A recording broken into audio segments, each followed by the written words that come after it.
Sambil menunggu peserta yang lain untuk join, saya dengan Herdina dari PT Graha Survei Indonesia ingin memperkenalkan mengenai pemateri kita pada hari ini. Hari ini webinar perdana kami yang akan mengusung tema Structural Assessment After Fire Hazard, dan pemateri kita pada hari ini adalah co-founder dari PT Graha Survei Indonesia, Bapak Christine Eko, biasanya dipanggil Pak Eko. Nah, ini sedikit informasi mengenai Pak Eko. Beliau lahir di Ponorogo pada tanggal 6 Februari 1979, sudah bergerak di bidang civil engineering selama lebih dari 17 tahun, terutama dalam structural forensic engineering dan structural strengthening design. Nah, ini beberapa pengalaman kerja Pak Eko, diantaranya beliau pernah di lab struktur dan material di ITN Malang, lalu menjadi project manager di Spanish Red Cross Nanggro Aceh Darussalam dan Nias, technical manager dan lanjut general manager di PT Five Fiber Rep Indonesia, dan kemudian menjadi co-founder dan managing director PT Graha Survei Indonesia. Lulus dari Fakultas Teknik Sipil Institut Teknologi Nasional Malang dan melanjutkan pendidikan mengenai Structural Strengthening and Repair di Bildungszentrum des Baugewerbes di Jerman atau di BZB. Saat ini Pak Eko akan sharing mengenai Structural Assessment After Fire Hazard, ditulis atau komentar, atau bisa bertanya langsung apabila nanti waktunya agak longgar begitu. Terima kasih banyak Bapak Ibu atas kesediaannya untuk berpartisipasi datang pada sharing session kami. Pak Eko, mungkin waktu dan tempat kami persilahkan. Monggo Pak. Pak masih mute Pak, maaf. Oke, Assalamualaikum warahmatullahi wabarakatuh. Selamat pagi. Salam sejahtera, salam sehat untuk kita semua. Saya coba share screen. Ini ngomong-ngomong berapa ya yang sudah join, Bu? Yang sudah join 33, Pak Eko. 33, oke. Ya. Tambah saya, Pak Eko, Pak Herman jadi 36. Sebentar ya.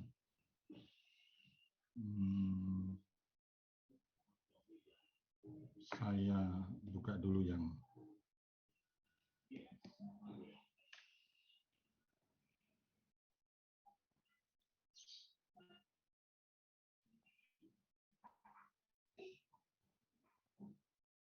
oke.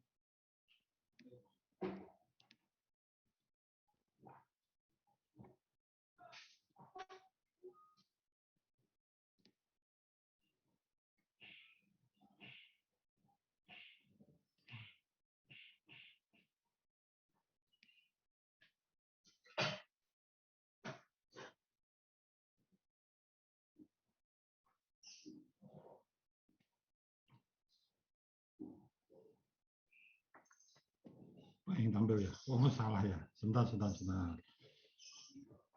Pak Herman, sorry Pak Herman. Kalau saya tiba-tiba...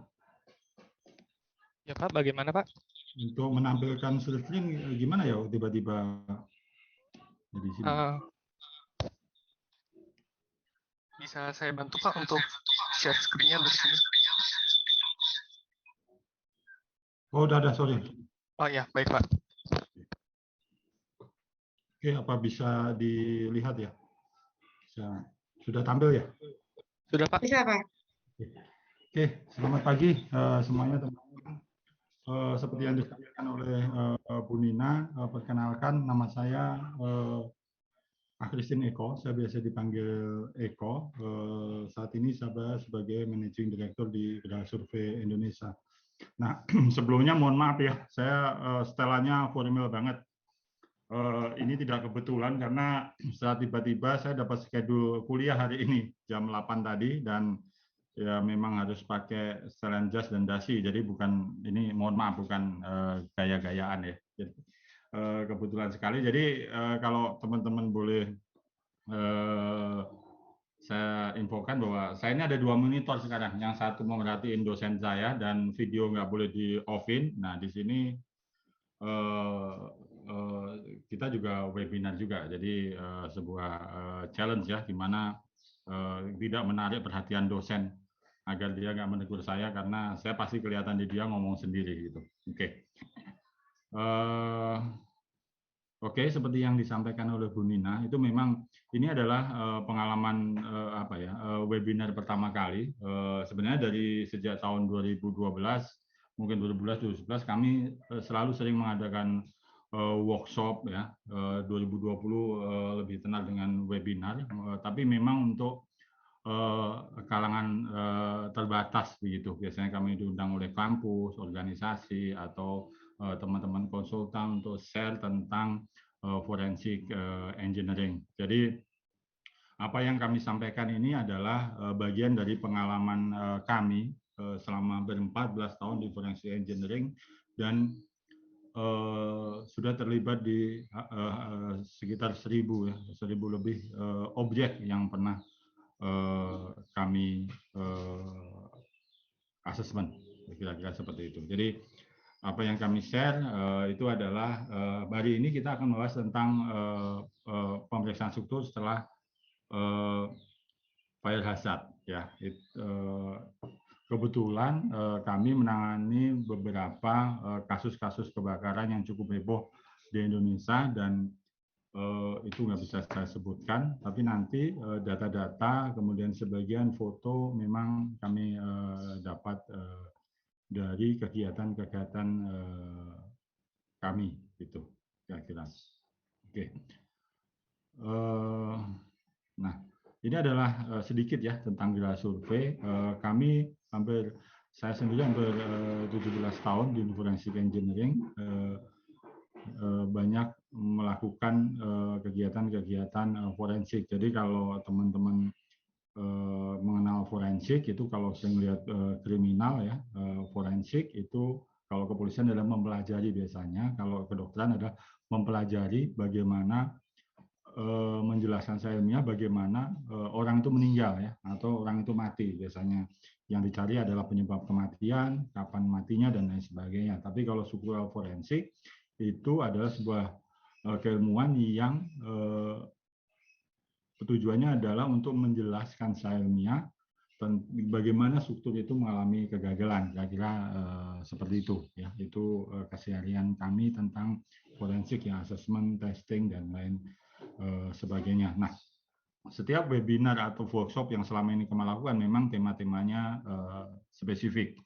Misalnya tentang corrosion di dalam beton, terus kemudian tentang bagaimana mengassessment jeti, jembatan, dan lain sebagainya. Dan sekarang yang kami publikasi untuk umum adalah tentang fire hazard. Jadi ini adalah sifatnya sharing, ya. Kita diskusi, kita belajar sama-sama bagaimana melakukan assessment terhadap struktur yang terbakar, kira-kira seperti itu.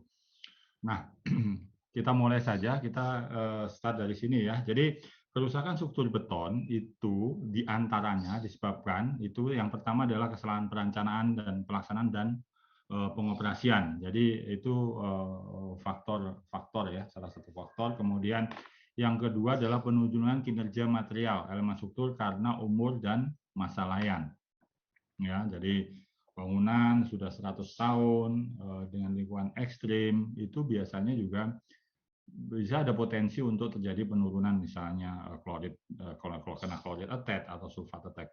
Kemudian perubahan fungsi bangunan yang menyebabkan terjadinya overloading. Ya, jadi bangunan yang didesain untuk office tiba-tiba kita fungsikan misalnya untuk menyimpan server dari beban 200 kilo atau 150 kilo tiba-tiba kita bebanin menjadi 1.000 kilo ya per meter persegi. Sementara struktur didesain untuk misalnya operasional office biasa. Nah, yang keempat adalah pengaruh eksternal ya. Pengaruh eksternal itu bisa gempa bumi, tsunami, banjir, tanah longsor, angin topan, kebakaran, kemudian environmental ya. Environmental misalnya di laut itu pasti potensi kloridnya cukup besar ya. Nah, saat ini kita akan membahas tentang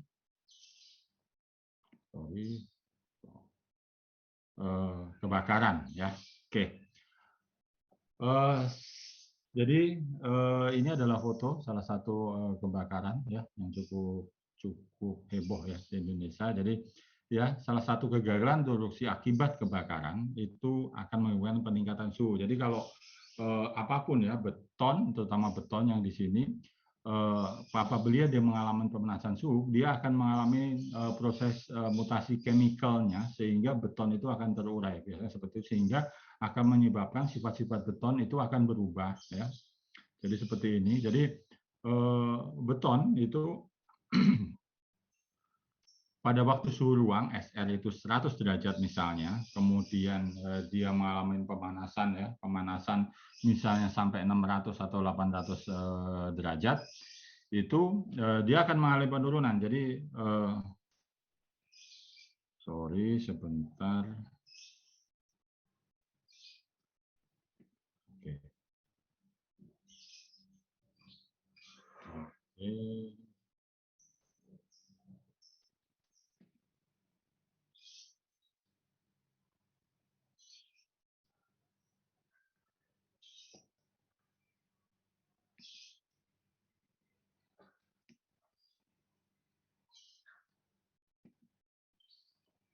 Jadi dia akan mengalami penurunan degradasi. Jadi sebenarnya beton pada waktu dia dipanasin 100 derajat ya, di 100 derajat, di 100 derajat, dia sudah mulai namanya mengalami pemoean. Ini dotnya kelihatan nggak ya? Nggak kelihatan ya? Kelihatan, Pak. Kelihatan ya? Dotnya? Kelihatan. Ya. Iya. Ya, oke. Pada waktu dia dipanaskan 100 derajat, biasanya sudah mulai ada namanya proses pemoean. Kemudian, tapi dia masih belum sepenuhnya keluar dari pori. Dia masih terkumpul, memuai.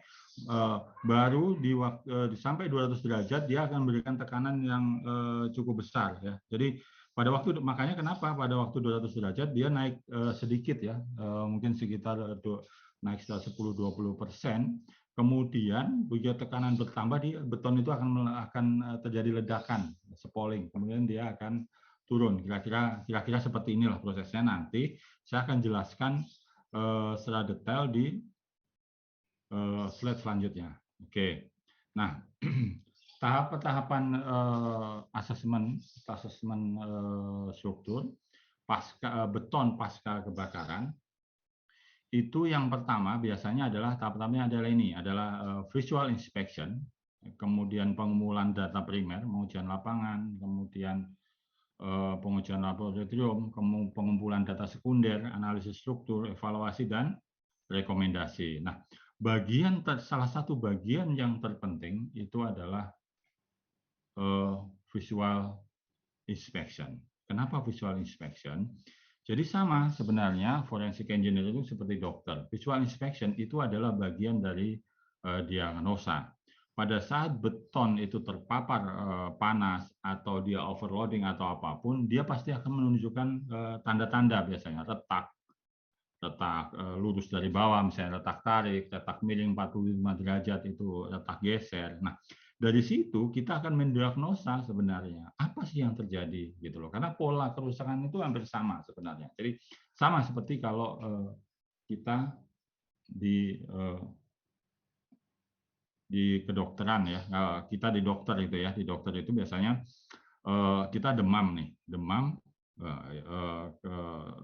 misalnya pusing di bagian belakang kepala ya, pusing di bagian kepala, migrain, orang pasti yang dokter akan lakukan, ini potensi pertama adalah tensi naik, kolesterol ya, itu ada satu kemungkinan. Nah, atau kalau tanggal tua ya dicek aja dompetnya, misalnya ya nggak ada uang, nah itu juga bikin pusing. Nah, dari visual inspection ya, misalnya dari gejala itu tadi dokter biasanya merumuskan, oke, kamu cek tensi, cek kolesterol dan lain sebagainya. Sama dengan inspeksi kebakaran, dari tanda-tanda itu kita akan merekomendasikan pengujian apa, langkah-langkah apa yang akan dilakukan seperti itu. Oke.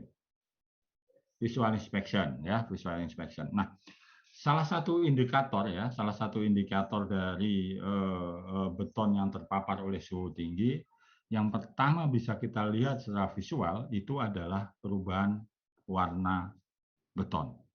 Perubahan warna beton. Jadi beton ya pada waktu 0 sampai masih sekitar 300, 350 itu dia biasanya masih normal warnanya ya.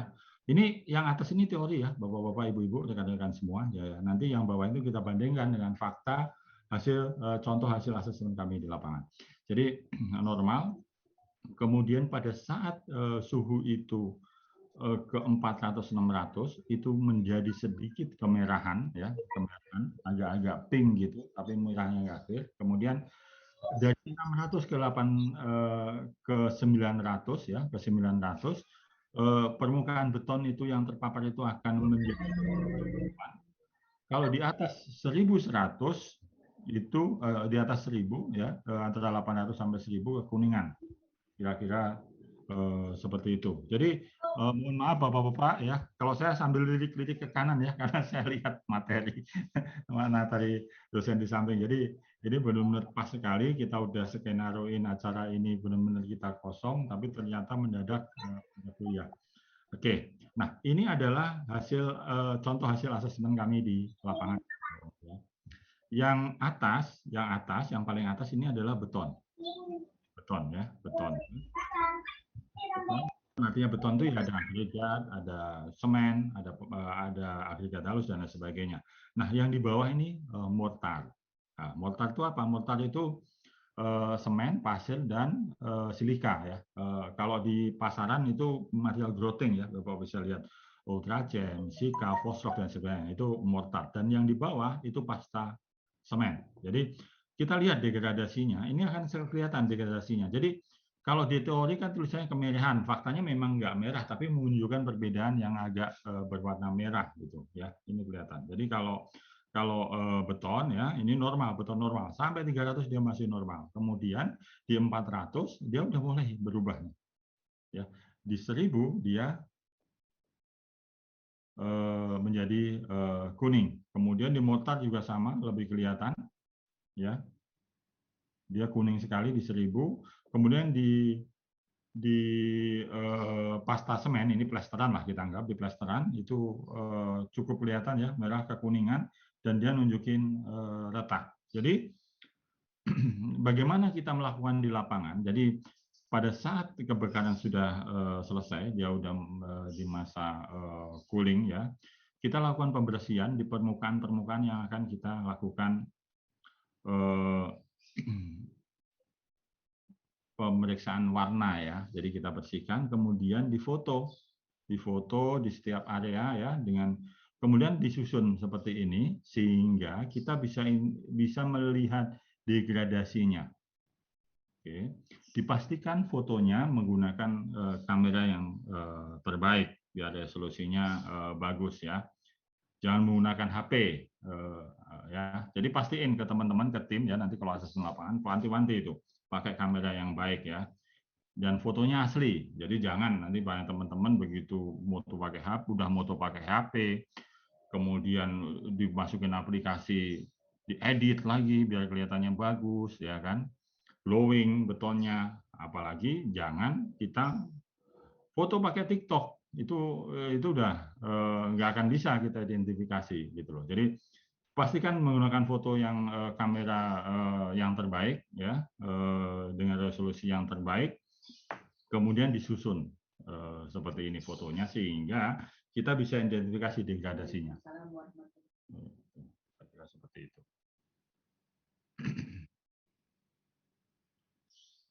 Oke. Kenalan dulu. Oke, setelah pemeriksaan visual,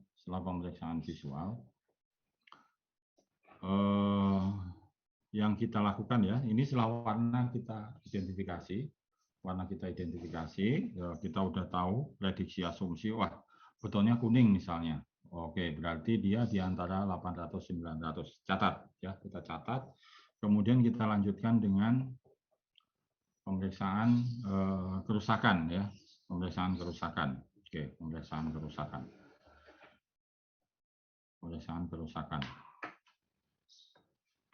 Oke, pemeriksaan kerusakan itu polanya juga sama. Jadi biasanya ada 5 pola ini ya, ada 5 pola ini. Yang pertama adalah spalling.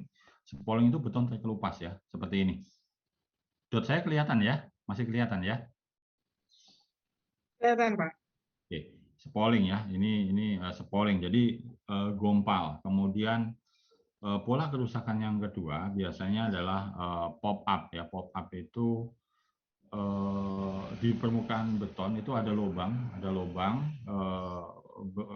kecil, kemudian agak dalam. Itu biasanya agregat yang terlempar keluar ya. Kemudian tulangan expose. Nah ini contoh tulangan expose. Kemudian corner spalling. Nah, corner spalling itu beton terkelupas atau gompal di sudut ya, di sudut struktur ya, baik kolom atau balok, kemudian lendut atau buckling.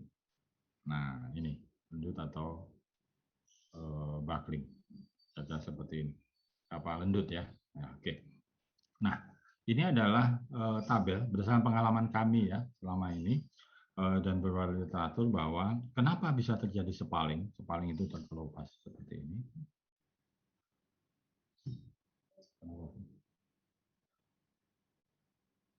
Spalling seperti ini. Sorry ya, saya mohon maaf saya sambil lirik-lirik ke kanan. Kenapa? Gimana? Zoom. Oke. Spalling itu karena pore pressure karena evaporasi. Jadi tadi pada saat ya, tadi suhu tadi ya, pada saat beton itu 100 derajat, kemudian ke 200, 100 itu sudah mulai memuai. Dia sudah mulai mengalami evaporasi atau dehidrasi.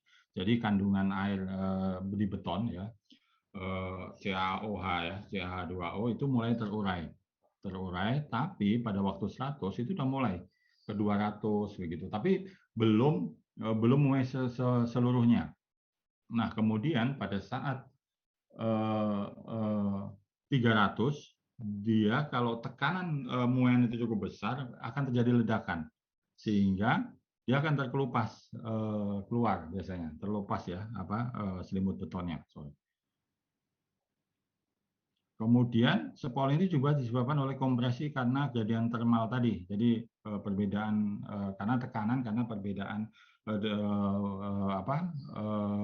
suhu. Terus kemudian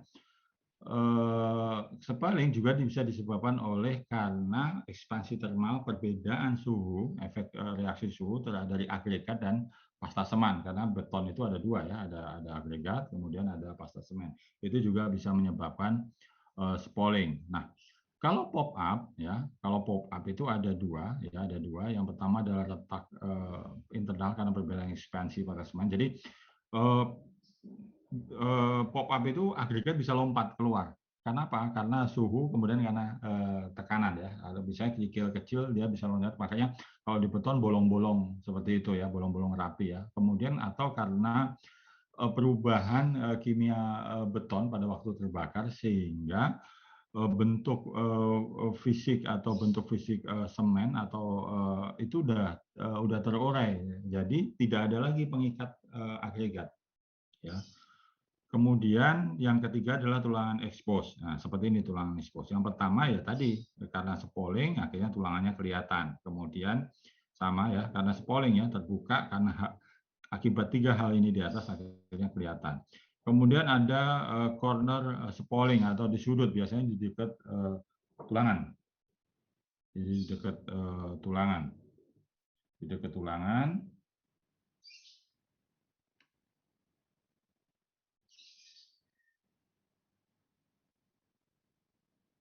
Di dekat tulangan. Nah, kenapa terjadi? Karena itu ada perbedaan termal ya. Jadi perbedaan termal ya, perbedaan. Jadi kalau tulangan, jadi perbedaan termal deformasi antara beton dan baja. Kalau dipanaskan ya, dipanaskan tulangan itu kan dia akan melalui deflection. Beton juga akan terurai, makanya biasanya terlihat di sekitar sini.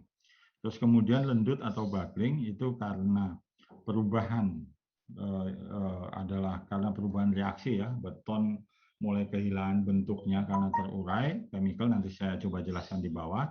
Kemudian karena tegangan leleh baja menurun sehingga terjadi lendutan seperti itu. Oke, saya lanjutkan. Nah, kemudian, setelah ini semua ya, semua data ini kita foto, kemudian kita catat kerusakannya, kemudian kita bikin list tingkat kerusakan, area yang di mana, luasannya berapa ya. Kemudian kita lanjutkan, apa udah selesai? Belum. Kita harus melakukan namanya screening area. Jadi benda-benda apapun di dalam ruangan, di dalam area yang terbakar, itu kita amatin. Kita foto, kemudian kita catat apa yang terjadi. Kenapa? Karena dari benda-benda di area mendapatkan informasi tersier atau informasi tambahan tentang estimasi suhu yang terjadi berapa sih maksimal di ruangan itu. Jadi kalau kita menemukan besi, kemudian bekas kursi, meja kayu misalnya, kemudian ada kaca dan lain sebagainya, itu dicatat dan difoto. Ya, kenapa? Karena itu penting. Nah, misalnya ini salah satu kami ya, data kami itu kami menemukan aluminium meleleh di foto. Oh, ada benda dari aluminium meleleh. Kemudian ada besi ikat. Besi ikat itu besi bendrat ya, besi beton tidak meleleh. Potongan besi tidak meleleh. Kemudian list pelang kayu terbakar habis. Nah, dari sini kita petakan lokasi-lokasi tempatnya dan kita cari tahu leleh benda itu seperti apa gitu loh. Nah, karena di lapangan ditemukan fakta aluminium meleleh, maka dipastikan bahwa terjadi temperatur di area kebakaran itu pasti lebih dari 650 derajat. Tapi ada fakta kedua, besi tidak meleleh. Artinya apa? Kurang dari 1100 derajat. Jadi di area ini pernah terpapar kebakaran atau suhu temperatur tertinggi adalah di antara 650 sampai 1100. Jadi dari visual kita sudah mendapat dua sebenarnya estimasi suhu yang pernah terjadi suhu kebakaran. Yang pertama dari mana? Dari warna. Kita mendapatkan estimasi ya, dari warna. Kemudian yang kedua adalah dari benda-benda yang berada di lokasi, kita juga bisa mengestimasi kebakaran ya. Nah, kemudian yang keempat adalah penilaian tingkat kerusakan. Jadi nanti kerusakan ini ya, kerusakan seperti ini kita akan petakan menjadi 6 tingkatan ya, minor, mayor atau total loss. Jadi kalau 5 itu total loss itu ya memang bangunan sudah runtuh ya. Kemudian kalau mayor itu biasanya besi expose terbuka, kemudian ada beberapa tulangan yang sudah mengalami yard atau putus, itu pasti mayor. Kemudian minor itu lebih ke hanya spalling tapi tulangan masih oke ya. Kalau 0 itu hanya 1 itu hanya kosmetik ya. Oke, nah dari sini dari data-data 3-4 langkah tadi yang sudah kita lakukan ya, mulai dari apa? Mulai dari yang pertama tadi adalah pengamatan perubahan warna permukaan beton, kemudian dari investigasi kerusakan, kemudian yang ketiga itu dari pengamatan area terhadap benda-benda, reaksi benda apa yang terjadi ya, leleh atau enggak dan sebagainya. Kita dapat zoning area kerusakan. Oke, misalnya ini di lobi misalnya, di lobi apa yang terjadi seperti itu. Nah, ini kita zoning, jadi levelnya berapa? 0, 1. Nah, dari sini ini fungsinya untuk apa? Yang pertama, kita tahu persis dari sini, kita akan tahu persis gimana, apa yang harus kita lakukan berikutnya adalah misalnya konsentrasi ya. Tadi seperti saya sampaikan bahwa setelah visual ini itu akan ada namanya pemeriksaan lapangan. Nah, di pemeriksaan lapangan dari visual ini kita bisa menentukan area-area mana yang terparah, area-area mana yang terlihat kritis, sehingga kita akan lebih fokus untuk melakukan pengamatan dan pengujian di area-area atau pengambilan sampling di area-area tersebut. Jadi untuk mapping pengujian selanjutnya. Yang terakhir adalah kerusakan ini untuk menghitung volume nanti. Pada waktu kita melakukan perbuatan itu hasilnya dari kerusakan. Kira-kira seperti itu ya. Jadi itulah proses dari visual assessment. Makanya seperti saya sampaikan bahwa visual assessment itu adalah hal yang cukup penting ya, bahkan sangat penting, yang cukup dominan di sebuah proses forensik engineering, karena itu adalah bagian dari diagnosa yang akan mengarahkan kita untuk melakukan tes lanjutan apa, kira-kira seperti itu. Oke, saya lanjutkan ya.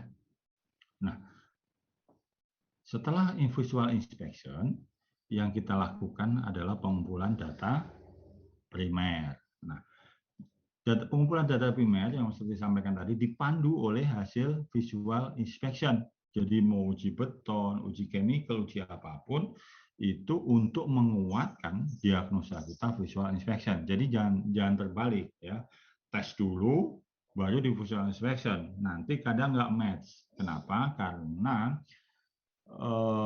sebab dan akibat itu harus dirangkai secara sistematis ya, kira-kira seperti itu. Nah, dari pengumpulan data primer itu ada dua hal yang akan kita lakukan, yaitu pengujian lapangan, itu kita akan identifikasi material di lapangan, ya, kualitas material atau mutu material pasca kebakaran, dan yang kedua adalah pengujian laboratorium. Pengujian laboratorium itu adalah untuk mengetahui, karena kebakaran yang seperti saya bilang tadi, di kebakaran itu akan terjadi mutasi chemical di dalam beton yang akan merubah komposisi chemical di dalam beton, sehingga kita perlu dikonfirm dengan pengujian laboratorium. Seperti itu. Nah, kita sekarang di pengujian lapangan ya, pengujian lapangan. Nah, ini pengujian lapangan yang ideal ya, yang cukup ideal untuk di kasus kebakaran ya. Oke, mulai dari uji penopetalin, UPV ultrasonic, reverse scanning, hammer test, hardness, bonding test, uji tarik tulangan, static loading test, dan forecast ya. Oke. Uji penopetalin indikator ya, penopetalin indikator. Ini simpel juga. Jadi kalau selama ini mungkin teman-teman kenal penopetalin itu untuk mengidentifikasi level karbonasi di beton ya. Kalau beton kita semprot ya, ini contohnya beton kita semprot. Kalau warnanya tidak berwarna berarti kalau berwarna berarti pH-nya masih basah ya, masih belum terkarbonasi ya, masih 10 ke atas ya, 12 dan lain sebagainya. Kalau dia tidak berwarna berarti dia udah terkarbonasi, kira-kira seperti itu. Nah, penopetalin itu juga bisa kita gunakan untuk mengidentifikasi berapa sih suhu riwayat histori dari suhu permukaan beton yang pernah terpapar di permukaan beton ya. Misalnya saat struktur kita semprot ya, biasanya seperti ini ya, kalau di permukaan, kalau Bapak bisa melakukan kotil, bisa dilakukan kotil. Jadi disemprot di per area setiap senti, nanti akan terlihat degradasi warnanya. Atau kalau tidak, bisa biasanya kita pilih terasering ya. Ini kita bobok, ini kalau tampilan ya 1 cm permukaan beton, dibobok bertrap seperti ini, kemudian kita semprot pakai penopetalin 5% ya. Nah, di situ akan terlihat degradasi warnanya. Ya. Degradasi warnanya akan kelihatan gitu loh. Jadi pada saat dia 200 derajat itu magenta 10 seperti ini. Pada saat dia suhu ruangan dia di antara ini. Pada saat beton terpapar lebih dari 1000 derajat, warna yang akan timbul adalah magenta 3. Kira-kira seperti itu. Ya, jadi dari penopetalin itu akan kelihatan dari penopetalin. Jadi yang pertama adalah uji penopetalin indikator. Jadi bagi penopetalin dapat di mana? Itu banyak di toko-toko chemical, penopetalin 5%. Nanti tinggal disemprot. Dari sini kita akan mempunyai data tambahan lagi tentang estimasi suhu tertinggi yang terpapar di ruangan atau di area tersebut. Jadi udah ada 3 ya tentang suhu ya. Yang pertama tadi adalah warna beton, kemudian yang kedua dari suhu itu adalah dari reaksi benda-benda di area terbakar ya, leleh atau enggak dan lain sebagainya. Yang ketiga adalah dari uji penopetalin indikator. Ini kita akan dapat namanya. Kemudian yang berikutnya adalah hammer test. Itu biasanya dilakukan. Jadi beton itu beton terbakar itu salah satu kerusakannya adalah biasanya permukaannya akan remuk ya, dia empuk dan sebagainya. Makanya hammer test itu digunakan untuk menguji homogenitas permukaan beton atau seragaman mutu permukaan beton ya. Jadi kalau tidak kita anjurkan sebenarnya kalau masih ada data-data, ada pengujiannya lain misalnya core trace UPV, hammer test digunakan untuk menentukan kuat tekan beton. Jadi hammer test itu adalah alat untuk menguji atau menentukan, mengestimasi keseragaman mutu permukaan beton. Jadi permukaan seragam atau enggak dan lain sebagainya. Nah, ini data-data yang kita akan dapat ya. Kebetulan hammer kita digital, jadi langsung bisa di-download data seperti ini. Nanti dia akan dapat nih, misalnya good humidity ya, misalnya berapa pantulannya ya, misalnya seperti itu. Nanti kita akan dapat nih mutu keseragaman permukaan betonnya, kira-kira seperti itu.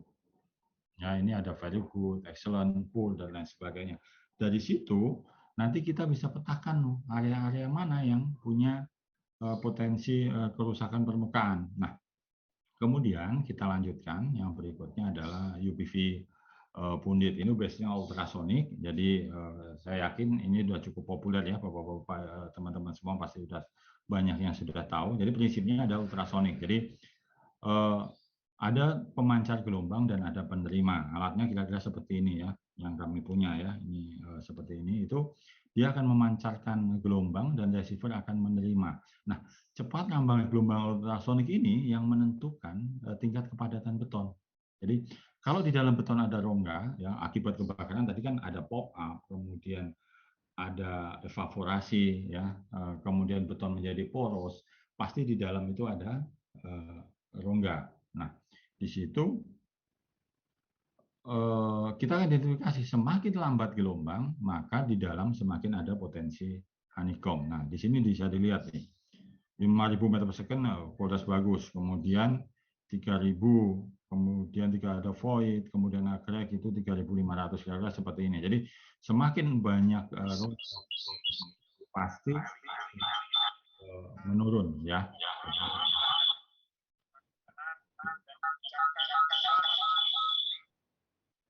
Oke. Ini dengan UPV pundit. Jadi dari UPV pundit kita tahu kepadatan beton, kita tahu di dalam ada rongga atau enggak, segala macam. Kemudian kita tahu mutu beton. Kenapa kita perlu tahu di dalam ada rongga atau tidak? Karena proses kebakaran adalah beton padat menjadi poros. Jadi karena di beton itu ada kandungan air, ya, ada kandungan air. Begitu terbakar kan dia terevaporasi dan tempat-tempat yang air tinggalkan itu menjadi poros. Nah, kemudian dari sini kita akan dapat data-data seperti ini, kuat tekan, kemudian kecepatan dan lain sebagainya, sehingga kita bisa mengidentifikasi betonnya, mengidentifikasi mutu betonnya. Nah, kemudian kalau ini tidak cukup, biasanya kami akan lanjutkan menggunakan push echo. Push echo itu hampir sama dengan UPV pundit, tapi dia lebih besar ya sensornya. Ini dari sini akan dapat image ini. Image di dalam itu ada rongga atau tidak, ada cacat atau tidak. Nah, yang warna-warna kuning ini adalah ada honeycomb di dalam, ada cacat. Kalau memang kita perlukan. Biasanya kalau UPV tadi tidak cukup, kami akan lanjutkan dengan push echo sampai kedalaman 30 sampai 30 cm ya.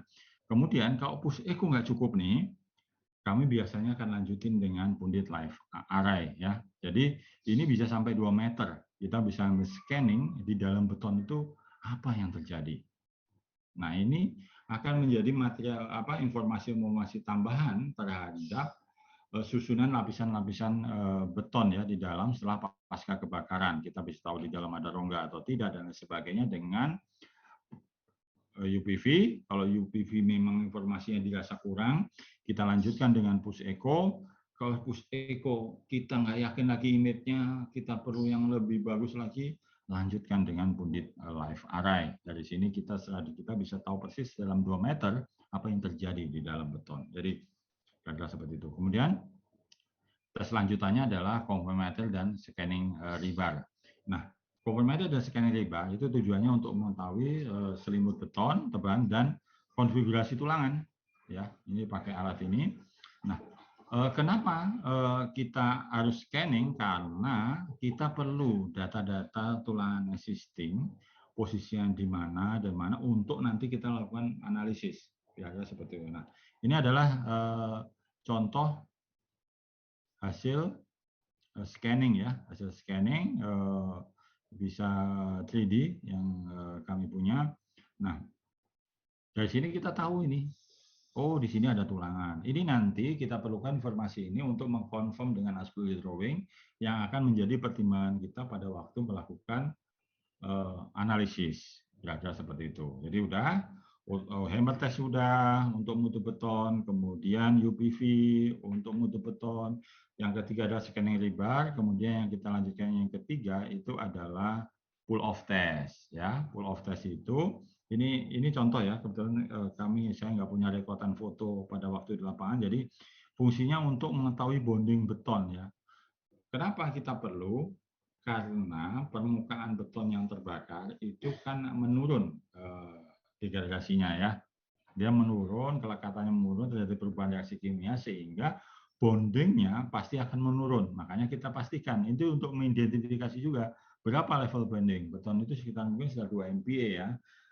Setelah rusak dia menjadi berapa? Ini kita namanya tes pull off test. Nanti hasilnya seperti ini ya.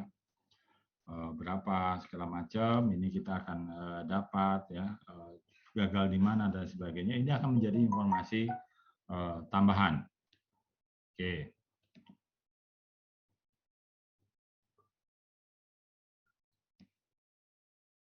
Oke, lanjutkan. Sebentar, agak ngadat ini.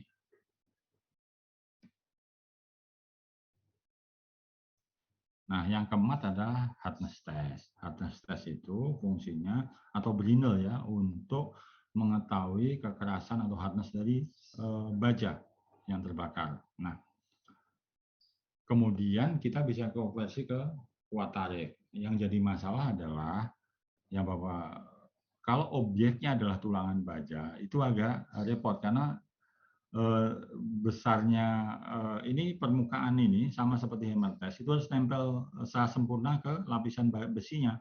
Kalau besinya atau tulangan adalah tulangan baja bukan tulangan atau baja habim seperti ini itu masih mungkin kita lakukan ini. Tapi kalau tulangan apalagi tulangan kecil itu akan sulit untuk dilakukan. Tapi saya sampaikan bahwa HTS juga bisa kita lakukan untuk kondisi-kondisi tertentu ya. Untuk kondisi-kondisi tertentu, jadi kita bisa tahu sebenarnya kekerasan dari tulangan existing setelah kebakaran. Kemudian yang berikutnya adalah core drill. Jadi kita ambil sampling beton, kita core seperti ini, kemudian ini akan kita uji di laboratorium untuk tahu kuat tekannya, kira-kira seperti itu. Nah, di forensic engineering core test, hasil core test inilah yang menentukan kuat tekan beton. Jadi kalau di laporan ya, biasanya di laporan forensik atau laporan asesmen, hammer test tadi ya, hammer test tadi yang untuk mutu beton ada hammer test, kemudian UPV pundit, itu biasanya kita sampaikan estimasi mutu beton. Tapi kalau core itu akan kita sampaikan mutu beton, kira-kira seperti itu. Jadi nanti analisis kita based on-nya adalah mengacunya adalah ke hasil core. Jadi kalau di asesmen atau di forensic engineering core test atau tes tekan hasil coring material ini itu mempunyai strata yang paling tinggi di antara tes-tes yang lain ya. Nah, dari sini kita dapat mutu beton. Oke, mutu beton kita dapat. Kemudian akan kita lanjutkan dengan uji tensil. Jadi pada saat pada saat beton terbakar, jadi dia bisa sampai ke dalam lapisan beton yang terjadi di tulangan adalah pada saat temperatur tulangan mencapai 500 derajat, maka tegangan leleh baja akan menurun sampai 50%. Nah, biasanya pada waktu kondisi pendinginan itu tegangan leleh hampir pulih lagi gitu. Tapi jadi masalahnya adalah kenapa Bapak sering menemukan struktur-struktur yang seperti ini ya. Saya kembali lagi.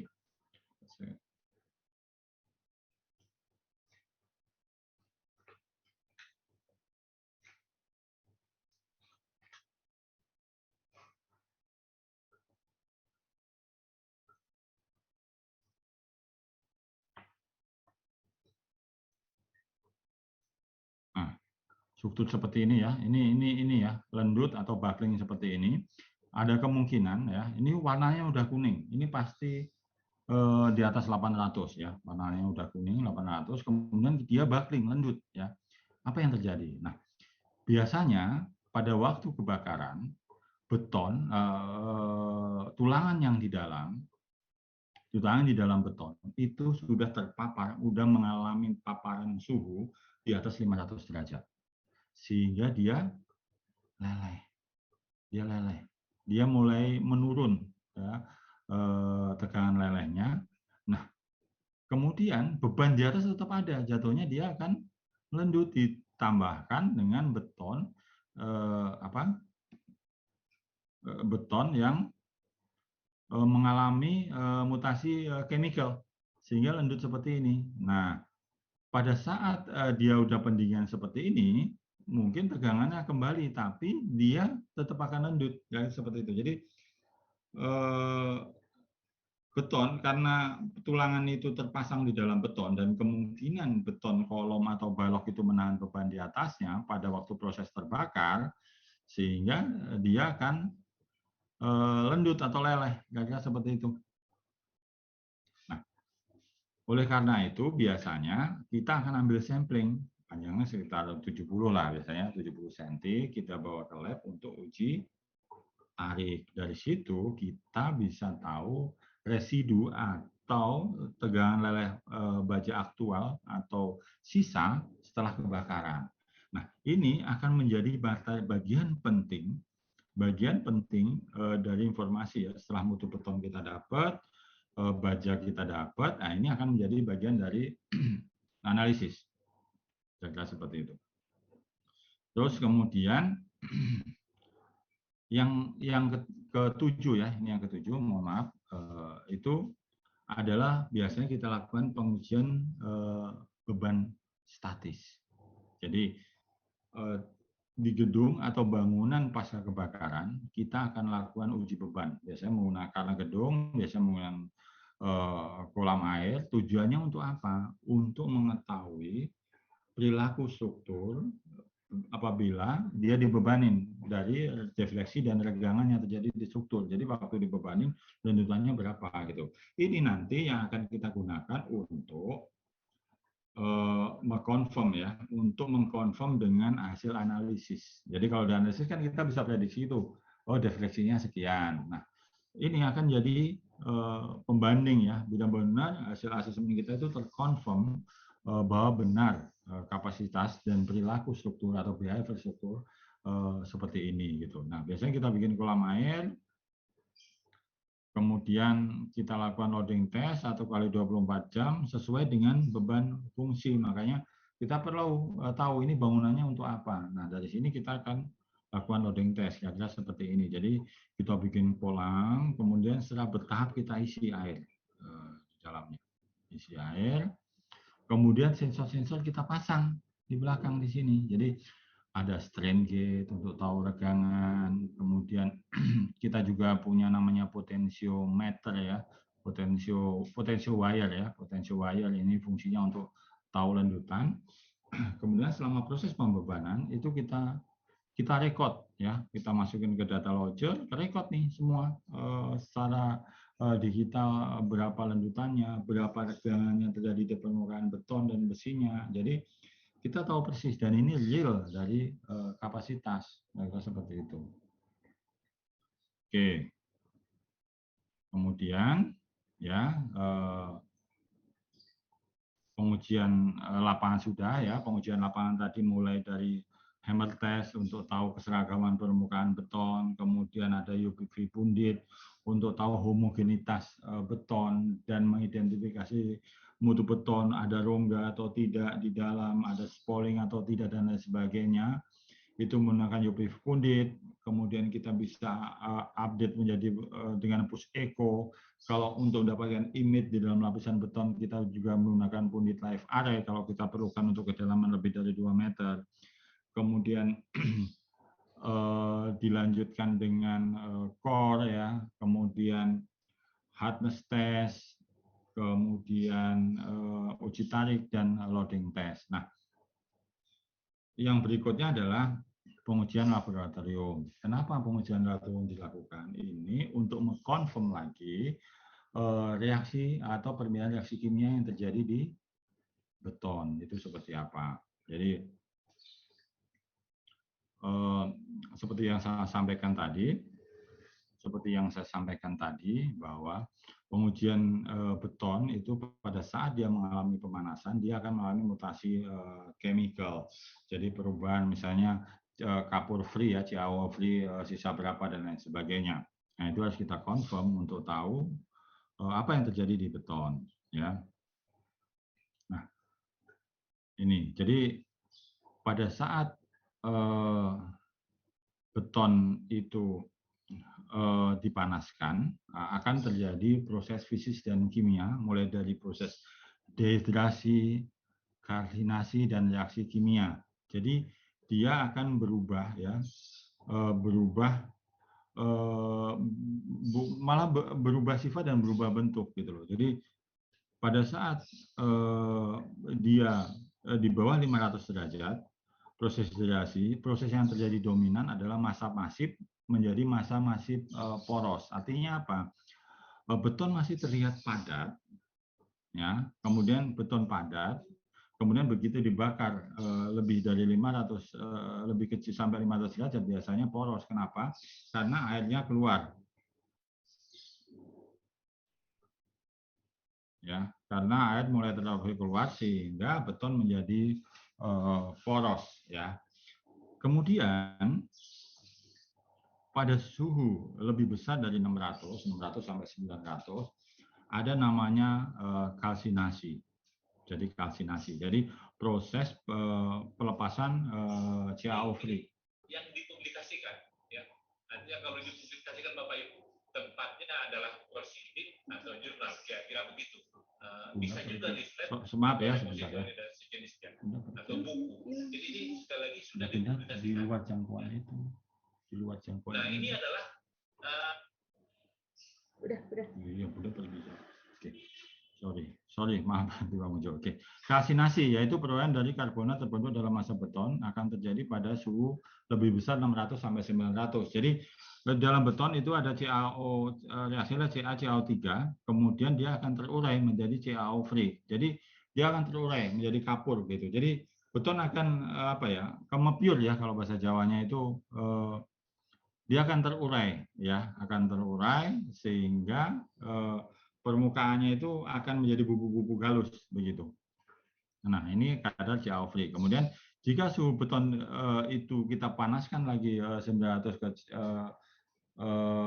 lebih dari 900, itu akan menjadi reaksi ikatan keramik. Jadi akan terjadi reaksi yang berbeda lagi. Jadi CaO free akan berbeda sehingga sifat beton akan berbeda. Di sini benar-benar beton itu akan kembali ke bentuk aslinya dan udah tidak bisa lagi mengikat. Jadi ambiar ya, benar-benar seperti menjadi tepung nantinya.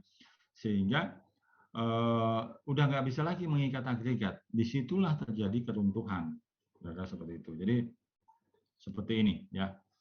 Ya, ngambil sampelnya gimana? Ngambilnya seperti ini bisa kita lakukan. Jadi kita akan ambil sampling per senti, ya, 1 senti pertama, senti kedua, senti ketiga ya, seperti ini. Kemudian per sampel itu sudah 25 gram. Kenapa kita lakukan seperti ini? Karena kita ingin tahu reaksi yang terjadi di setiap lapisan beton. Misalnya ini ada selimut beton 5 cm. Efek dari kebakaran itu sampai berapa sih? Misalnya selimut betonnya 5 cm, 5 cm, 5 cm. Nah, apabila efek beton itu menjadi terjadi di kedalaman 3 cm misalnya, CaO free-nya di kedalaman 3 cm itu 50%, kemudian di kedalaman 4 cm misalnya di sini masih 10%, berarti efek kebakaran itu hanya terjadi di sampai 3 cm. Tulangannya aman, kira-kira seperti itu. Nah, Bapak-Bapak dan teman-teman sekalian bisa lihat di sini, pada waktu temperatur 0, kadar CaO normal itu hanya 10%. Jadi beton masih padat, beton padat. Kemudian pada saat dia suhu 600, dia akan karbonat free-nya akan banyak, dia mencapai 50%. Beton nggak akan padat lagi gitu loh. Nah, kenapa di 800 dia menurun? Dia kembali 40 karena disinilah terjadi bonding reaction ya, bonding keramik reaction, yaitu CaO free akan bereaksi dengan silika sehingga dia akan beton itu akan terurai, ya seperti itu. Jadi inilah efek dari CaO free. Jadi pada waktu kebakaran, kalau kita akan lakukan chemical test, yang paling penting kita lakukan adalah identifikasi kadar CaO free sehingga kita bisa tahu tingkat kerusakannya secara detail ya. Tuh. Nah, ini juga hasil SEM ya, elektronik foto ya, perbesaran 2500. Ini di salah satu objek ya, maksudnya objek yang pernah kami lakukan. Ini adalah pembanding ya, kami ambil sampling itu di beton yang memang tidak terbakar, kemudian beton yang terbakar dengan perkiraan suhu 400 derajat, kemudian beton yang dibakar dengan perkiraan suhu 600 derajat, dan beton yang dibakar dengan perkiraan suhu 800 derajat. Ya, di sini kelihatan, ya, masih kelihatan ini adalah Portland ya, atau semen, atau pasta ya, pasta semen masih kelihatan. Oke. Masih padat ya, agregatnya masih lumayan tertutup. Pada saat beton ini dibakar dengan suhu 400 derajat,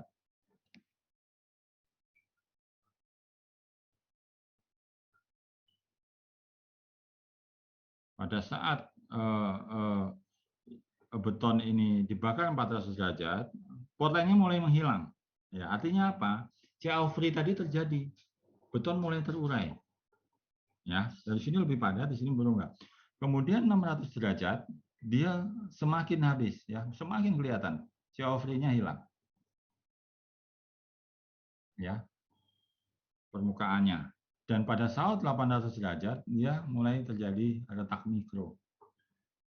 Permukaannya benar-benar jadi halus, semuanya terurai, kira-kira seperti itu. Jadi ini adalah reaksi dengan foto, ya, dengan foto SEM perbesaran 2500.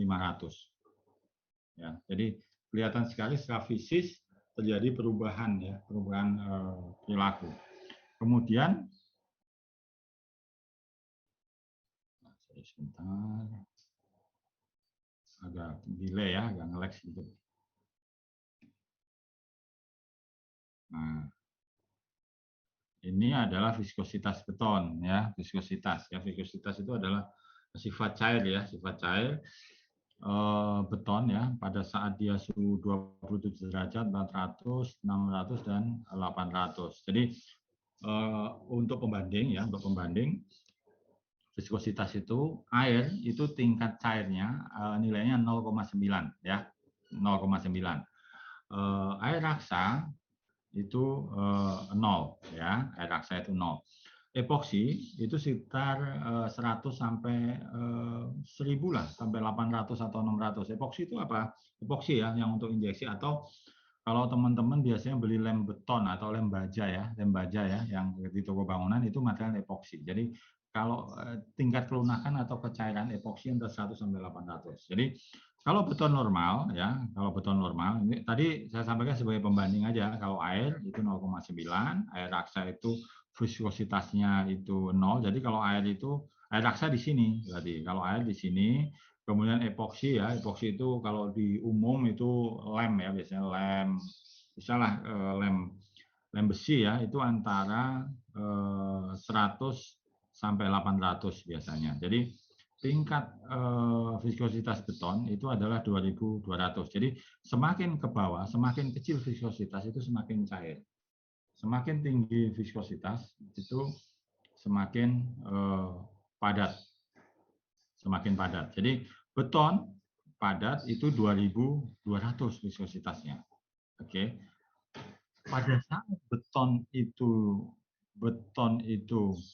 dipanaskan 400 derajat, dia turun jadi 1100 ya, 1100. Kemudian di sini juga dilihat dia leleh ya. Kemudian pada waktu dipanaskan lagi 600 derajat dia menjadi 1000. Pada saat dia di atas 800 sampai 1100 dia 600 menjadi leleh. Jadi itu adalah gambaran reaksi beton pada waktu dia terpapar dari viskositasnya. Ya, jadi Bapak bayangkan pada waktu beton itu terpapar 1100, 800, itu pasti dia akan menjadi bubuk ya. Dia akan hancur. Kalau tulangan 1100 itu pasti akan leleh, kira-kira seperti itu. Jadi inilah keruntuhan gitu. Nah, dari sini sebenarnya pola keruntuhan beton itu ketahuan bahwa kebakaran itu sebenarnya pola keruntuhan adalah bertahap ya. Dia tidak tiba-tiba, bertahap. Semakin naik suhu dia akan semakin naik resikonya. Jadi kalau kebakaran masih 400 ya masih berdiri gedungnya, tapi tiba-tiba menjadi 800, pada saat semua beton gagal, besi gagal, ya dia pasti akan runtuh begitu. Jadi kalau terjadi kebakaran berarti tingkat level collapse-nya itu akan bertahap. Oke. Nah, setelah pengujian laboratorium, yang lakukan berikutnya adalah pengumpulan data sekunder, ya, data sekunder. Jadi apa itu data sekunder? Ya, data sekunder itulah data-data informasi yang kita butuhkan mulai dari operasi, aspek drawing dan sebagainya untuk menguatkan analisis struktur. Oke, itu biasanya kita akan dapat dari owner. Nah, ini ada yang tahu nggak ini kira-kira foto di mana? Ini Lawang Sewu, Bapak-Bapak. Jadi kami juga melakukan sampai forensik engineering untuk Lawang Sewu. Ya, just info saja, Pak. Jadi, nah ini adalah data-data sekunder biasanya. Nanti bisa ditambahkan kalau butuh lain. Biasanya adalah yang kita perlukan adalah histori perbaikan, modifikasi dan perubahan fungsi bangunan. Ya, jadi kita perlu tahu pernah nggak bangunan ini melakukan perbaikan atau melakukan perkuatan atau modifikasi apa yang dilakukan. Nah, ini akan menjadi tambahan informasi kita pada waktu menambahkan asumsi analisis nanti. Kemudian pengurangan dimensi elemen struktur di lapangan itu kita lakukan. Nah, ini bisa masuk ke visual tadi atau masuk ke data sekunder. Jadi kita tetap akan melakukan pengukuran kolom, pengukuran balok, penampang untuk mengkonfirm pada waktu analisis realnya berapa sih dimensi di lapangan gitu. Nanti akan kita cocokkan dengan aspek drawing. Kemudian mutu bahan saat pelaksanaan. Nah, ini hubungannya pasti dengan spesifikasi atau TOR. Jadi berapa sih mutu betonnya berapa di awal direncanakan, terus kemudian mutu besinya seperti apa, terus kemudian terakhir adalah histori pengoperasian. Jadi gedung ini untuk apa aja ya, misalnya untuk office atau untuk tempat fitness atau untuk meeting room dan lain sebagainya. Kemudian data yang sangat penting itu adalah as-built drawing, karena ini akan salah satu menjadi rujukan untuk kita membandingkan antara fakta dan as-built drawing. Terus kemudian fungsi setiap lantai, dan yang sangat penting adalah kronologis dan durasi kebakaran. Ini adalah pengumpulan data sekunder. Ya, nah informasi ini kita catat, kemudian akan menjadi bahan pertimbangan kita pada waktu melakukan analisis struktur. Jadi analisis struktur.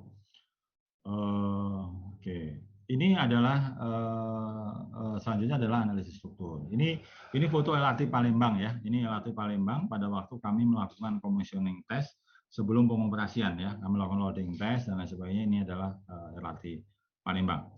Nah, analisis struktur. Jadi analisis struktur itu fungsinya adalah untuk merekonstruksi ulang, saya memodeling ulang berdasarkan mutu material tadi. Dari tahapan-tahapan pengujian tadi kita akan mendapatkan mutu beton, kita mendapatkan mutu baja, kita mendapatkan informasi-informasi penting, kita mendapatkan penampang, kemudian kita modeling ulang dengan kombinasi beban atau beban yang sekarang, ya. Kemudian kita akan tahu kapasitasnya, gitu loh. Jadi dari situ kita akan tahu kapasitas aktual atau kapasitas residu atau kapasitas sisa setelah terjadi kebakaran. Ya, biasanya kalau saya pakai Midas ya, atau SAP, etap juga bisa. Nah, kita akan modeling struktur itu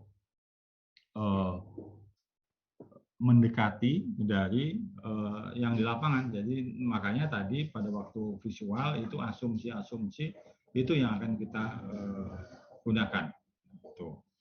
Jadi demikian. Jadi visual inspection itu fungsinya seperti itu. Jadi oke, saya kira cukup ya. Jadi tadi tahapan-tahapannya adalah ada visual inspection yang pertama kita lakukan ya. Proses assessment itu sangat penting ya. Visual inspection itu sangat penting. Kenapa? Visual inspection itu menentukan langkah-langkah kita berikutnya, termasuk jumlah sampling, penentuan kerusakan. Nah, kemudian setelah visual inspection yang kita lakukan adalah pengumpulan data primer, yaitu uji lapangan, uji material, yang kedua uji laboratorium. Kemudian adalah pengumpulan data sekunder. Nah, kemudian kita lakukan analisis, evaluasi, dan biasanya laporan kami yang terakhir itu adalah rekomendasi. Jadi perbaikannya seperti apa, kira-kira seperti itu. Jadi demikian Bapak-Bapak Ibu-Ibu yang bisa saya sampaikan tentang materi tentang struktur beton pasca kebakaran. Jadi sekarang kita persilakan untuk diskusi ya. Kita bisa interaktif untuk tanya jawab.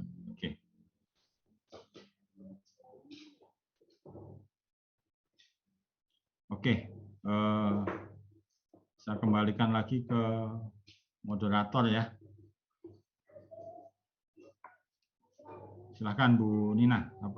Ada mungkin teman-teman ada yang mau diskusi ya, kira-kira ada pertanyaan, kita diskusi aja. Jadi ini temanya belajar bareng ya, karena kalau belajarnya sendirian itu nanti kalau saya salah atau teman salah nggak ada yang ingetin gitu, sama-sama belajar kita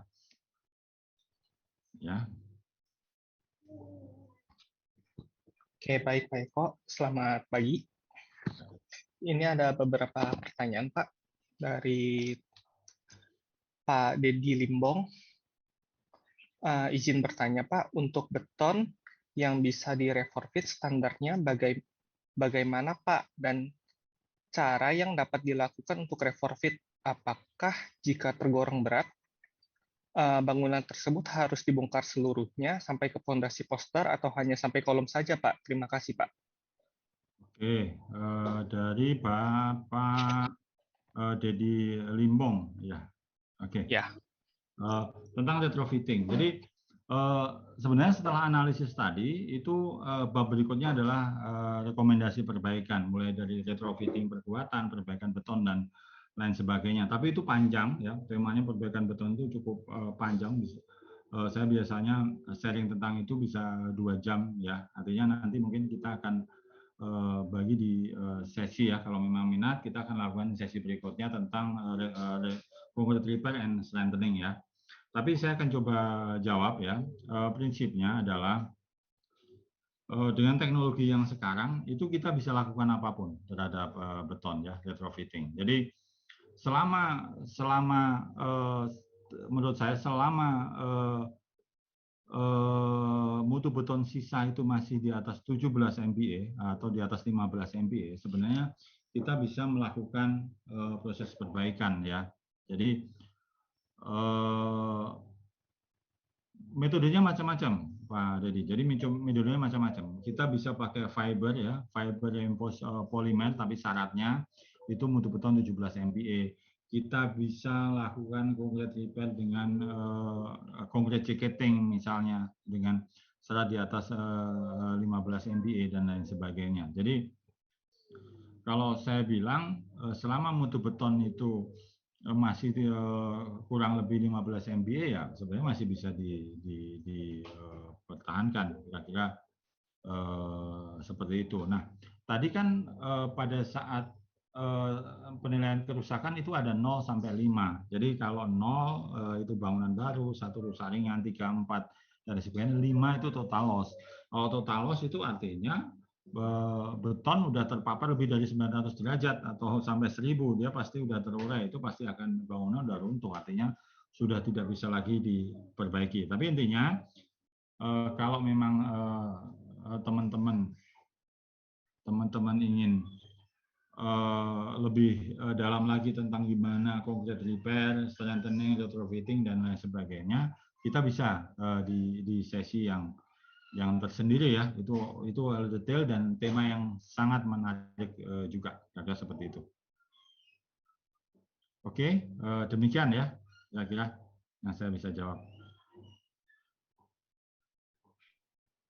Ya, terima kasih Pak Eko. Ini ada lagi pertanyaan dari Bu Kaka, Pak Robi Angga dari Bu Kaka Teknik Utama. Apakah dapat kita memodelkan dengan model numerik bangunan yang telah terdampak kebakaran? Dan apakah pada hasil asesmen forensik yang telah dilakukan dapat mengetahui sisa kekuatan elemen struktur yang terdampak? Silakan Pak. Pada prinsipnya bisa, Pak. Jadi sebenarnya proses-proses asesmen tadi itu untuk mengetahui material sisa ya. Jadi kita tes betonnya, kemudian kita tes bajanya menggunakan alat non-destructive testing ya, mulai dari punit, hammer sampai kita core. Kemudian kita lakukan uji tarik itu untuk mengetahui residu ya. Jadi sisa, kapasitas sisa yang kemudian kapasitas sisa itu mutu beton misalnya pada waktu didesain itu 30 MPa, pada waktu kebakaran kita tes pakai core misalnya kita tes itu ternyata tinggal 17 MPa. Kemudian baja juga mengalami hal sama ya, dari 400 setelah kebakaran tersisa misalnya 350. Itu dari hasil-hasil pengujian tadi. Nah, data itu kita masukkan, kita jadikan bahan untuk melakukan analisis dengan mutu existing ya. Jadi dengan mutu yang sisa 15 MPa tadi dengan mutu baja 30 MPa, sisanya berapa? Nanti kita bandingkan dengan pada waktu bangunan awal ya. Pada waktu mutu beton masih 30, kuat tarik baja 450 misalnya, dengan analisis yang menggunakan mutu beton 15 dan kuat baja misalnya atau tarik baja misalnya 300. Dari situ akan kelihatan misalnya lantai yang awalnya kapasitasnya misalnya 30 kN, kemudian setelah kebakaran di fasilitas tarik tinggal 15 kN, kira-kira seperti itu. Jadi justru asesmen itu kita lakukan untuk mengidentifikasi kapasitas sisa material ya, mutu material yang akan kita gunakan untuk mengestimasi, melakukan analisis yang kemudian itu tadi saya juga sampaikan loading test juga kan, itu untuk mengkonfirm gitu loh. Jadi kalau dianalisis misalnya lendutan kita prediksi kalau beban optimum 3 cm misalnya. Pada waktu kita loading test dengan beban yang sama, realnya berapa kira-kira seperti itu. Misalnya waktu analisis dengan Midas misalnya atau SAP atau apa, diprediksi lendutan itu 3 cm. Pada waktu kita loading test, lendutan yang terjadi 2,8 cm misalnya. Oh, berarti dia mendekati. Kira-kira seperti itu, Pak Robi. Artinya, ya asesmen ini tujuannya untuk mengidentifikasi. Jadi nggak dikira-kira lagi. Kita benar-benar real, fakta di lapangan kita ambil, mutu beton sisa berapa. Kira-kira seperti itu. Ada tanggapan mungkin Pak Robi? Atau sudah cukup? Terima kasih, siap. Terima kasih Pak Robi. Pertanyaan selanjutnya dari Pak Tinarto. Apa saja rekomendasi yang dikeluarkan dari hasil forensik atau asesmen ini? Apakah termasuk metode perbaikan? Ya. Itu aja. Jadi output dari laporan ini yang pertama adalah biasanya dari asesmen itu kapasitas sisa, Bapak. Jadi kapasitas residu ya, kapasitas sisa struktur, kemudian performa strukturnya sekarang seperti apa. Terus kemudian adalah yang selanjutnya adalah rekomendasi, Pak. Rekomendasi perbaikan atau modifikasi seperti apa gitu. Jadi pada saat misalnya sebuah mall ya, mall atau sebuah bangunan server misalnya penyimpanan server ya, multipolar atau di Telkom itu kan desain untuk 1000, kemudian dia terbakar. Kita lakukan asesmen, kita lakukan analisis. Outputnya ternyata kapasitasnya turun dari 1000 kilo per meter persegi, ternyata karena kebakaran turun menjadi 700 kilo per meter persegi.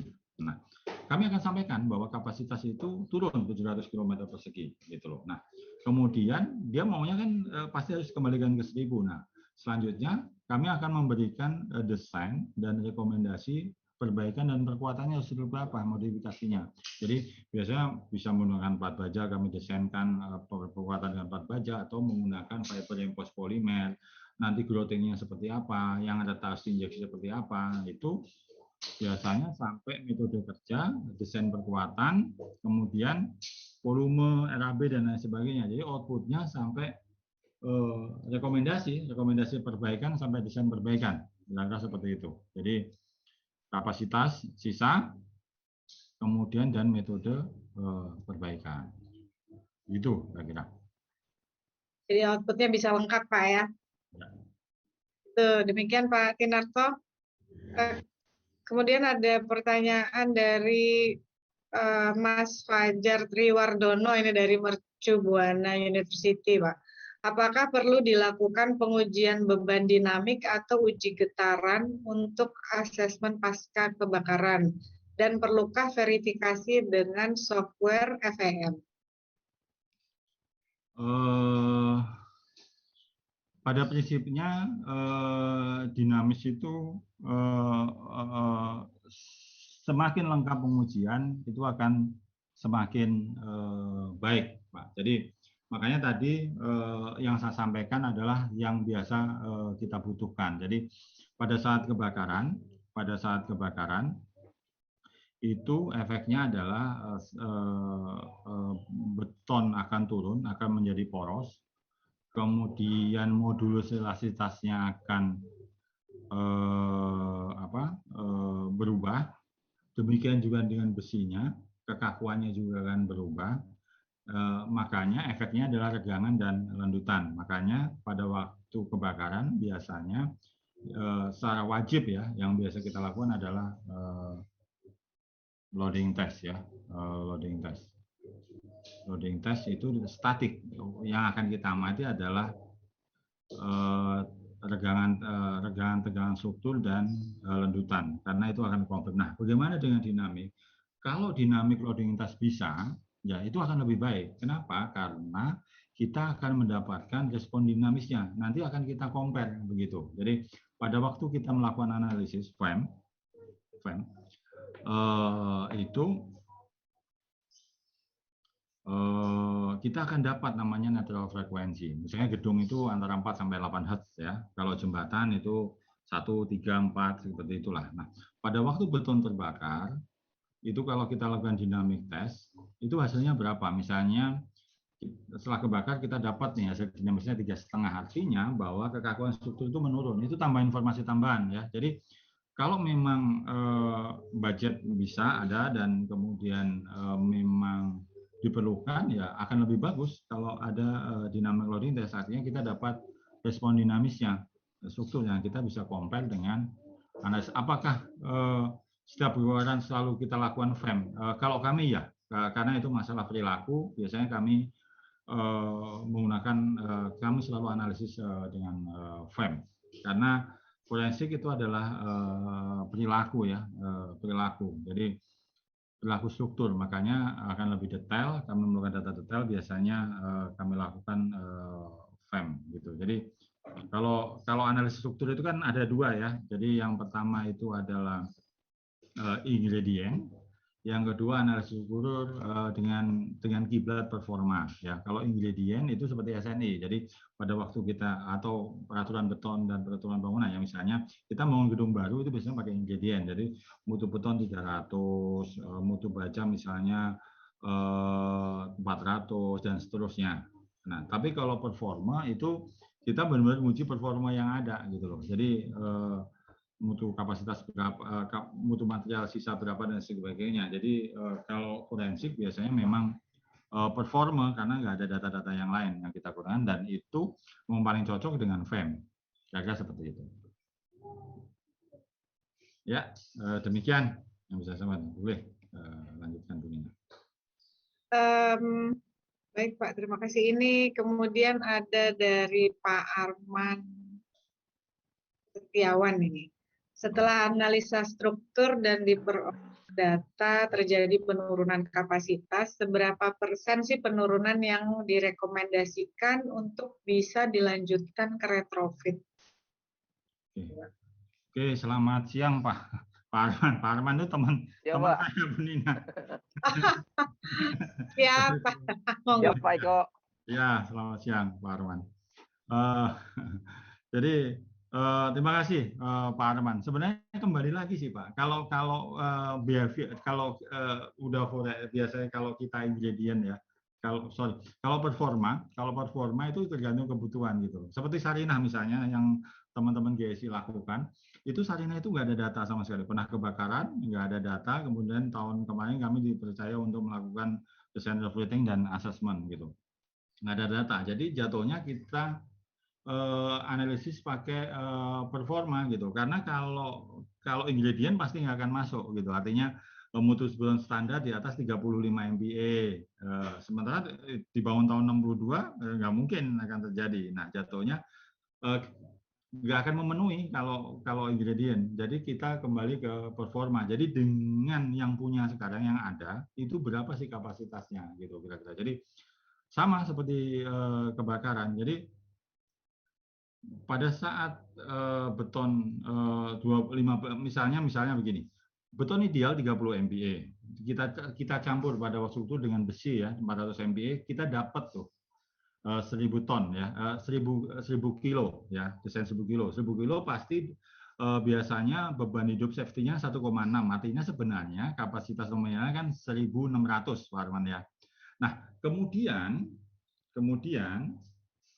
setelah kebakaran mutu beton turun tuh. Jadi misalnya 15 MPa mutu langan turun. Nah, dengan mutu beton hasil kebakaran kita analisis nih, dapatlah dia 1100 misalnya. Oke. Nah, sekarang kita tinjau nih.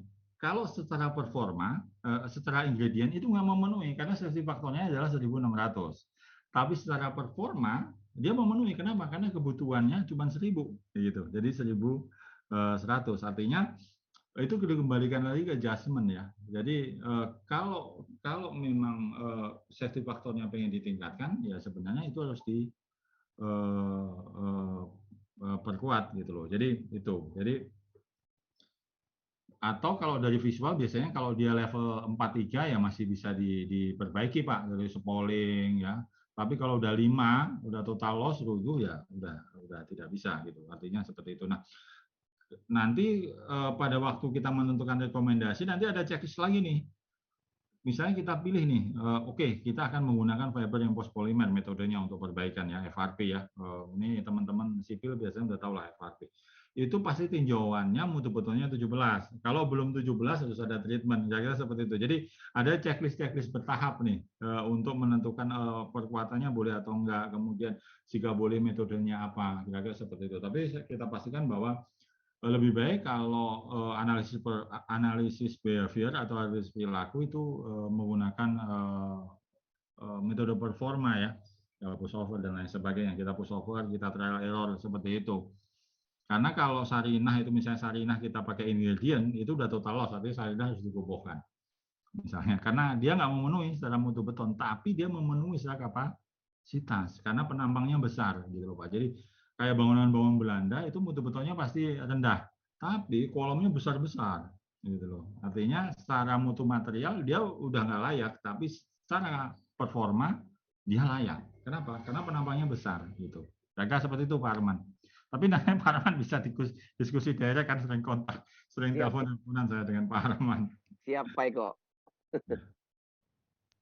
Terima kasih Pak Rahman pertanyaannya. Pertanyaan berikut ada dari Pak Teguh dari Sukovindo, Pak Eko. Ya.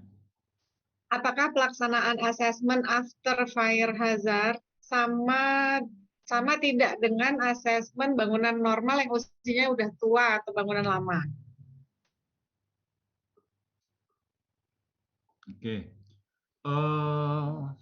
Tahapan-tahapannya hampir sama, Pak. Jadi sama-sama sebenarnya intinya sama-sama kita menilai atau menguji kerusakan beton ini. Sorry, maaf ya, ini lagi ngapain? Maaf ya, ada interaksi nggak? Oke. Jadi maaf, dipanggil dosen saya. Jadi begini, jadi sama. Jadi yang diamati sebenarnya sama, Pak. Jadi kalau bangunan, saya ambil contoh ya, misalnya jembatan lah atau jembatan lah ya, misalnya jembatan beton begitu. Komponennya pasti beton dan baja, oke. Sebenarnya asesmen struktur tujuannya sama, adalah menguji, mengetahui kapasitas sisa mutu bajanya, mengetahui kapasitas sisa betonnya, kemudian kita analisis, gitu loh. Nah, fire hazard, kemudian gedung faktor umur layan, kemudian atau environmental yang lain itu hanya penyebab, tapi efeknya sama. Beton akan menurun kapasitasnya. Jadi alat-alat yang digunakan, metode yang digunakan sama, Pak. Karena yang kita cari adalah mutu beton, tapi visualnya bisa berbeda. Maksud saya indikator-indikator visual itu bisa berbeda. Jadi pola kerusakan karena klorid itu akan berbeda.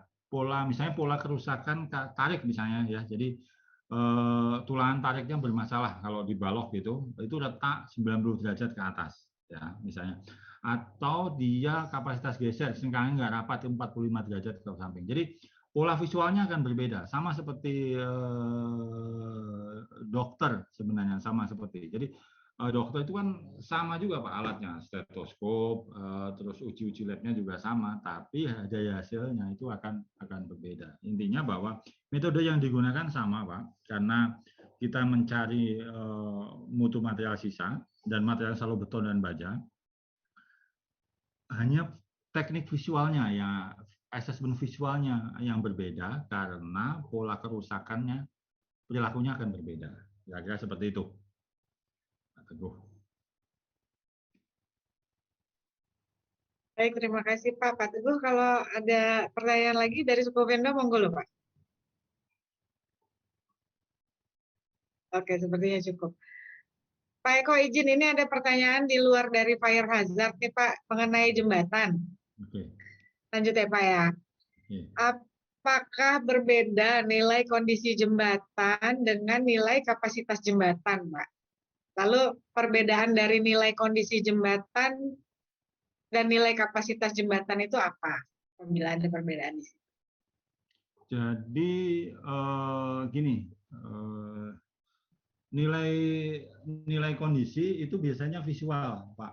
Jadi tapi visual ya. Jadi biasanya kalau di jembatan itu ada BMS ya kita pakainya.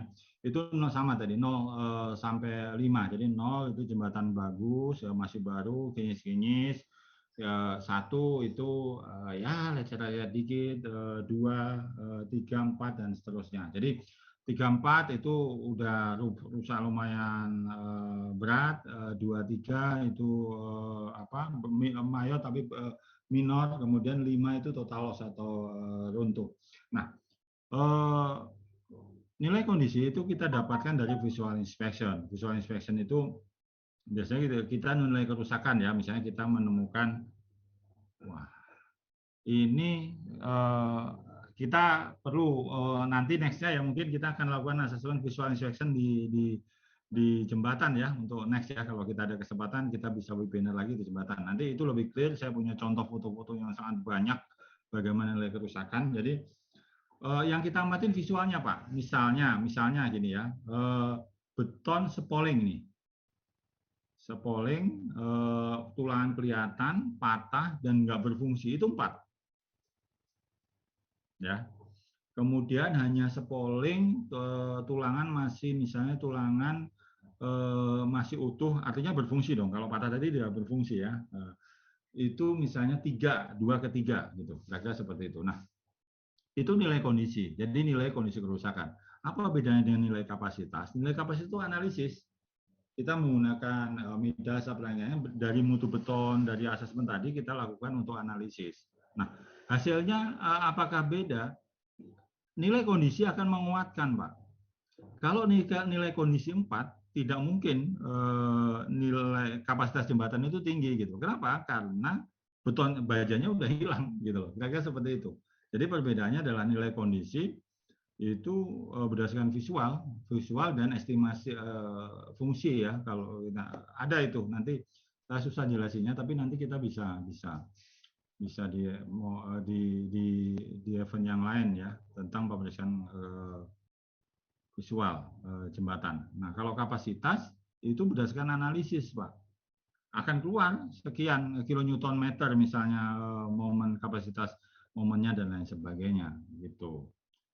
Saya demikian, Bu Nina. Baik, berarti ini untuk jembatan mungkin nanti akan ada sesi berikutnya ya Pak yang lebih mendetail mengenai pemeriksaan jembatan, baik kapasitas maupun kondisi, bagaimana cara tinjaunya gitu ya Pak Eko ya. Ya, lebih baik. Jadi kita bikin sesi sendiri lagi aja ya. Panjang sekali Pak ceritanya, gambarnya gitu loh. Ya singkatnya kira-kira seperti itulah. Jadi kayak seperti itu. Tapi nanti kalau memang berminat ya kita adakanlah yang lebih fokus. Jadi tema spesifik ya. Mungkin bulan depan kita akan coba lagi ya. Nanti Ibu Nia akan sampaikan tentang corrosion reaction ya, korupsi terjadi di bawah permukaan beton ya. Itu mungkin nanti bulan depan kita. Jadi teman-teman kan spesifik nanti tentang jembatan dan lain sebagainya. Yang lebih praktis ya. Jadi metode-metode ini teman-teman bisa praktekkan pada waktu pelaksanaan ya. Kira-kira seperti itu. Baik Pak Eko, terima kasih. Bapak Ibu jika ingin bertanya langsung silakan bisa open mic juga. Kalau di chat ini kan sudah habis ini. Kalau ada yang langsung ingin bertanya ke Pak Eko, silakan Bapak Ibu. Masih ada waktu.